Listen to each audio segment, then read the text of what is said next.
വയറിറച്ച് ഭക്ഷണം കഴിക്കുന്നത് നല്ലതല്ല എന്ന് നമുക്ക് എല്ലാവർക്കും അറിയാം. തിരുനബി സുന്നത്തും വയറിന്റെ മൂന്ന് ഒഴിച്ചു വിടുക എന്നുള്ളതാണ്.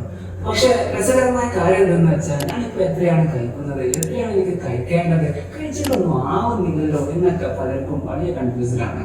എന്നാൽ എത്ര കഴിക്കണമെന്ന് കൃത്യമായി മനസ്സിലാക്കാൻ സാധിക്കുന്ന കുറച്ച് ടിപ്പുകളാവാം ഇന്നത്തെ വീഡിയോ. ഒന്നാമത്തെ ടിപ്പ് സുന്നത്തിൽ നിന്ന് തന്നെ തുടങ്ങാം. 3 വിരലുകൾ കൊണ്ട് ഭക്ഷണം കഴിക്കുക എന്നുള്ളതാണ്. അതിൽ ഒരുപാട് ഗുണങ്ങളുണ്ട്. നമ്മുടെ വിരലുകളിൽ ധാരാളം നാഡികൾ അടങ്ങിയത് കൊണ്ട് തന്നെ നമ്മൾ ഭക്ഷണത്തിലേക്ക് കൈ വെക്കുമ്പോൾ തന്നെ നമ്മുടെ തലച്ചോറിലേക്ക് ധാരാളം സിഗ്നലുകൾ ചെന്നെത്തും. ഇത് നമ്മുടെ ദഹന പ്രക്രിയയെ കൂടുതൽ സുഗമമാക്കും എന്നുള്ളതാണ്. ഇത് അല്പാൽപ്പം കഴിക്കുന്ന ഭക്ഷണ രീതി ആയതുകൊണ്ട് തന്നെ അമിതമായി കഴിക്കുന്നതിനെ തൊട്ട് നമ്മെ തടയുകയും ചെയ്യും. മാത്രമല്ല നമ്മുടെ വിരലുകളിൽ ധാരാളം നമുക്ക് ആവശ്യമായ ഉപകാരപ്പെടുന്ന ഒരുപാട് ബാക്ടീരിയകളുണ്ട്. അതുകൊണ്ട് തന്നെ നമ്മൾ ഭക്ഷണം കഴിച്ച് കഴിഞ്ഞതിന് ശേഷം വിരലുകൾ വൃത്തിയായി വടിച്ച് കഴിക്കുന്നതും കൂടുതൽ നല്ലതാണ്, സുന്നത്തും കൂടിയാണ്. സ്പൂണ് കൊണ്ട് കഴിച്ചാൽ ഇതൊന്നും ലഭിക്കില്ലല്ലോ. രണ്ടാമതായി കൺസിസ്റ്റൻസിയാണ്. സ്ഥിരമായ ഒരു സമയത്ത് ഭക്ഷണം കഴിക്കുക എന്നുള്ളതാണ്.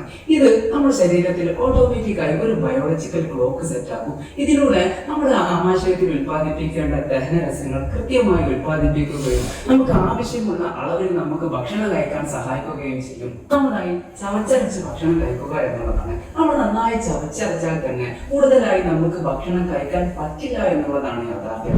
കാരണം നമ്മുടെ തലച്ചോറ് നമ്മുടെ ഓരോ ചവച്ചരക്കലും കൃത്യമായി വീക്ഷിക്കുന്നുണ്ടെന്ന് സാരം. നാലാമതായി ഇതിന്റെ ഒരു ബോണസ് ടിപ്പാണ്. നമ്മൾ കഴിക്കാനായി ചെറിയ പാത്രം തിരഞ്ഞെടുക്കുക. ഇതാകുമ്പോൾ കുറച്ചെടുക്കുമ്പോൾ തന്നെ പാത്രം നിറഞ്ഞു നിൽക്കുന്നതായി തോന്നിക്കുകയും വീണ്ടും വീണ്ടും എടുക്കുമ്പോൾ കൂടുതൽ കഴിച്ചു എന്ന ടെൻഡൻസി തോന്നിപ്പിക്കുകയും ചെയ്യും. ശരിയല്ലേ? അഞ്ചാമതായി ഇതെല്ലാം കൂടി ഒന്ന് ലളിതമാക്കി പറയുകയാണ് എന്നുണ്ടെങ്കിൽ നമ്മൾ ഭക്ഷണം കഴിച്ചുകൊണ്ടിരിക്കുമ്പോൾ ഇനിയും എനിക്ക് കുറച്ചും കൂടി കഴിക്കാൻ പറ്റും എന്നുള്ളൊരു തോന്നൽ വരുന്ന സമയത്ത് നിർത്തുന്നതാണ് ഏറ്റവും നല്ലത്, ആരോഗ്യകരവും. അപ്പോൾ നേരത്തെ പറഞ്ഞതുപോലെ ഇത്തരം നിസ്സാരമായി കാണുന്ന കാര്യങ്ങൾ ഒരു സുന്നത്താണല്ലോ എന്ന് കരുതി ചെയ്യുന്നതിലൂടെ ഏറെ ആരോഗ്യ ഗുണങ്ങളും ഉണ്ടെന്ന് ഓർമ്മപ്പെടുത്തുന്നു.